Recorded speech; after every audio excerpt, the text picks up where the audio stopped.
أحمد بن شعيب بن علي المدني رحمه الله تعالى أنه قال: التنزه عن البول.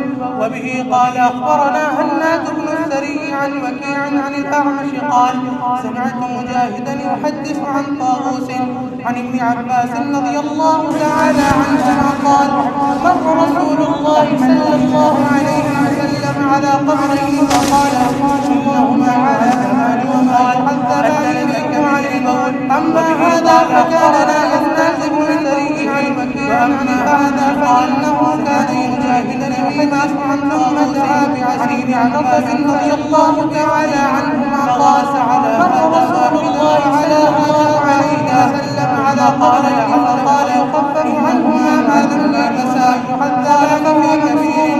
أما هذا فكان لا يستهزئ رضي الله تعالى عن هذا فإنه كان يضرب بالنميمة ثم دعا بعسيب رطب فشقه باثنين فغرس على هذا واحدا وعلى هذا واحدا ثم قال: لعله يخفف عنهما ما لم يلبسا.